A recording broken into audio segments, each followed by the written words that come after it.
And let's get into, again, as I said off the top, it has officially become my favorite soap opera, right? Mom, dad, grandpa, they watch General Hospital, One Life to Live. I don't even know what the cool soap operas are these days, but the coolest soap opera in college sports right now is As the Big Ten Turns, because every day something happens, every day something comes up, and every day it becomes more and more clear that everything that I have said from the beginning has been accurate.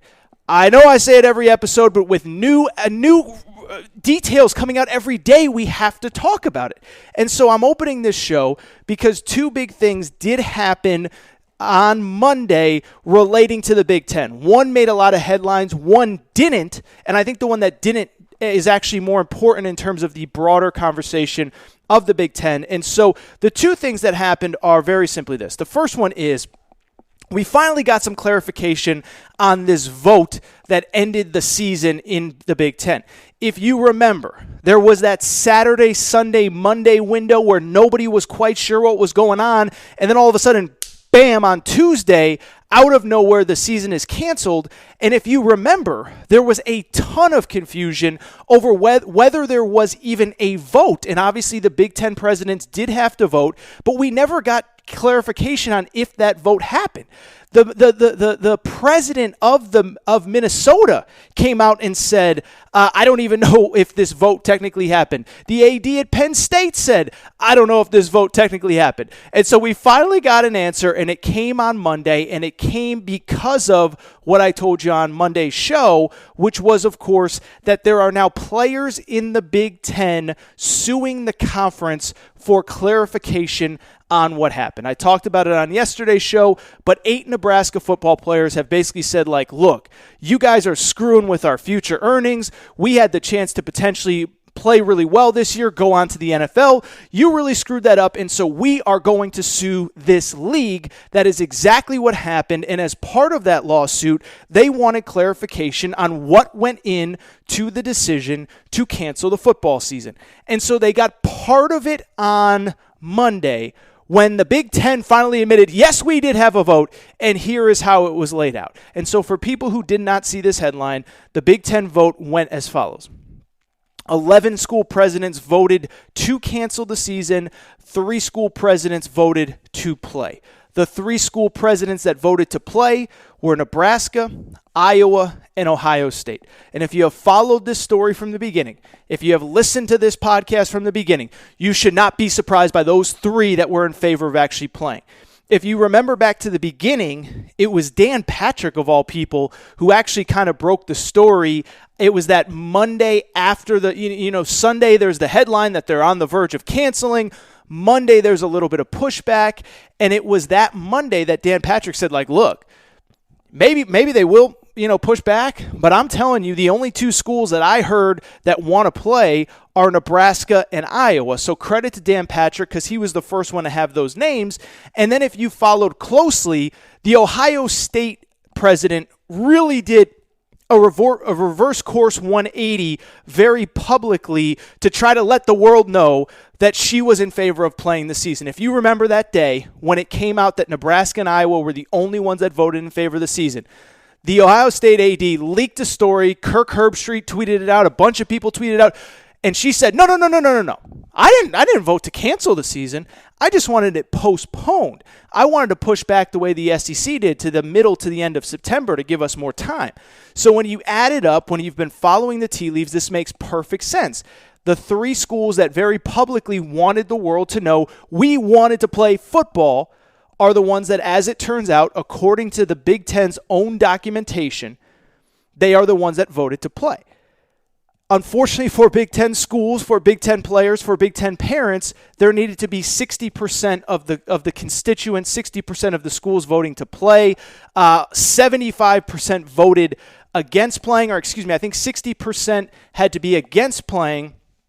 and about 75% were. 11 out of the 14 schools weren't in favor of it. So that officially came out on Thursday. It officially came, or on Monday. That officially came out that there were only 3 schools that voted in favor. There was more medical documentation that was let out, but it was a little confusing. It was a little deceptive. It's hard to know fact from fiction. And obviously, as I've said many times, the documentation that the Big Ten has had explaining the medical concerns really doesn't line up with anyone else in college sports, right? The ACC has a doctor that says the heart condition, myocarditis, is not something that is strictly related to COVID. It's something that comes up all the time. So anyway, the point is we get the vote, we get the a little bit of clarification on the medical concerns, but I do not believe that this will stop the Big Ten and the folks there from protesting this decision. I do not believe that it will stop the parents from protesting, led by Randy Wade, who was on this show a week ago. It will not stop the players from suing. It will not stop the parents from hiring Tom Mars, as I told you a day ago, is one of the big swinging you-know-whats in college sports, has gone after the NCAA. He's the guy that got Shea Patterson and Justin Fields eligible right away. And this guy is not going to quit until every little detail comes out and paints the Big Ten in the worst possible way. So I do believe that Kevin Warren believes that by dropping this information, that by sharing this information, and by the way, remember, it was just Friday that Kevin Warren claimed, the Big Ten claimed, that it would do irreparable harm to the communities of the Big Ten to actually share this information. It's amazing what can happen when a note comes from a lawyer and all of a sudden you have to share publicly with the information that you've been trying to keep private.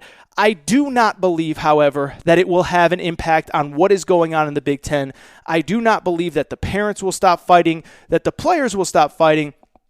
And as I said on Monday's show, I truly believe that it is not too late for the Big Ten to reverse course, to say we screwed up, and to say, listen, let's get kids back to practice end of this week, early next week, and we can be playing games by early October. It can be done. I don't know if it will be done. I don't think the Big Ten wants to reverse course, because then they would admit how wrong they've been throughout this process, but I don't think it's too crazy that we can still have that situation happen. Now, I will give you what I actually think was the bigger story as it pertained to the Big Ten, and it will again explain and clarify what I've been telling you for a month on how crazy this story is and how bad the Big Ten screwed this whole thing up. And that is, did you see this story out of a little place called South Bend, Indiana? Maybe you heard of him. Notre Dame, Touchdown Jesus, Brian Kelly, Ara Parseghian, Rudy, Joe Montana. Maybe you heard of Notre Dame. Don't know if you heard of Notre Dame. But Notre Dame, this story I felt like kind of got washed under the radar on Monday. Notre Dame announced that they're not only playing football this year. Remember, Notre Dame is part of the ACC. Notre Dame is not only playing football this year, but they announced on Monday that they're actually going to have fans in the stands. And it's actually, if you really look into it, it's pretty cool. Basically, the students are going to get first priority to those tickets, and then any unsold student tickets can go to the public. I actually think that's a weirdly smart move by Notre Dame for a couple reasons. One, you're keeping people from outside the community from coming in. Two, you don't have donors and boosters fighting over who gets what tickets. You just basically say, like, none of you get it. Let's look forward to next year and let's get you back in this stadium. So there's a few reasons why I actually think it's a smart move by Notre Dame, but it doesn't change the fact that what I just said, Notre Dame will have fans in the stands this fall for college football. And you may be asking yourself, Aaron, they're in the ACC. Why is that a big deal? I will tell you why it is a big deal. It is a big deal because Notre Dame, I'm not great at geography, okay? But Notre Dame, from a little place called South Bend, Indiana, is going to have fans in the stands for their football games. Well, guess what? There are 2 schools in the Big Ten that are in the state of Indiana. The Indiana University, whose basketball coach was on this podcast a few weeks ago, by the way, go listen to that one, and Purdue. Somebody else brought this up to me, is that if you look at the geographic footprint, Michigan, Michigan State, Northwestern, and Illinois are all within a 200-mile drive of Notre Dame's campus. And so what you're saying is The Big Ten is claiming that it is not safe for their players to play this fall, while Notre Dame, in the Big Ten footprint, is saying that not only do we think it's safe, we're going to have people in the stands. And so again, to me, this goes back to what I've now been saying for a couple weeks. I think Kevin Warren's on the clock. Kevin Warren, the Big Ten commissioner, I think this is a ticking time bomb for him in terms of him being able to keep his job. And to be clear, I never root for anybody to lose their job. I don't want him to lose his job. I know he's been really successful. He came from the NFL. I know he has a family to support. And I know, oh, by the way, this isn't all his fault. This came from above him, from the school presidents who voted 11-3 in favor of canceling this season. This came above him in some cases from the political figures in these states, including Gretchen Whitmer, the governor of Michigan, who I called Cruella de Vil on this show last night because she's the one that said she was proud of the Big Ten for canceling the season. So I'm not saying it's all Kevin Warren's fault, but what I am saying is this just further casts an even bigger light onto the fact that this Big Ten decision made absolutely no sense. I mean, just think about what has happened in the last just week that has proven how dumb this decision was. First of all, Central Arkansas and Austin Peay played on Saturday night. I'm sorry, it's hard to argue that Austin Peay can safely pull off football, but Ohio State can't. That Central Arkansas can pull off college football, but Penn State can't. Oh, let's take it a step further. Don't know how close you were to the TV on Sunday and Saturday. We had high school football all across the country. And not only all across the country, there was a great game between two high schools in Ohio playing. So we had two high schools playing on ESPN from the state of Ohio, and Ohio State can't play football. Then this gets dropped that Notre Dame is going to play with fans in the stands. Not only is Notre Dame not canceling, not only are they hiding under the covers like everybody in the Big Ten wants them to, they are going to play with fans in the stands. And that is just a crippling body shot for the Big Ten, because the more that I think about this, I just don't know how many body shots they can take until they start having to answer tough questions from the public. Think about this. Think about everything that has happened, and we've only had one college football game. And then think about what's going to happen when the ACC takes the field, when the SEC and the Big 12 take the field, and they're going to successfully pull this off. No different than the NBA, NHL, Major League Baseball, MLS, golf, NASCAR are pulling this off, okay? And I want you to think about the optics of the SEC playing, the ACC playing, the Big 12 playing, high school playing, the AAC playing. How about this? Think about this. Ohio State can't play, but we're going to have high school football in that state. We're going to have the NFL in that state. We're also going to have the Cincinnati Bearcats playing in that state. Indiana, we can't pull off football for Indiana and Purdue, but Notre Dame can play with fans. The Indianapolis Colts are going to play. In Pennsylvania, the Pitt Panthers are going to play. The Temple Owls are going to play.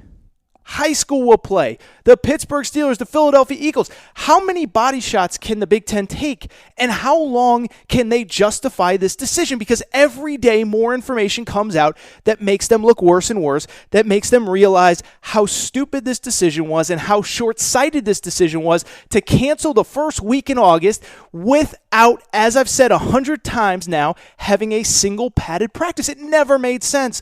It never made sense. I've been on this from the beginning. I've been telling it like it is from the beginning, and every single day it gets worse. And I wonder at what point people start asking for the jobs of these school presidents that allowed this decision to happen.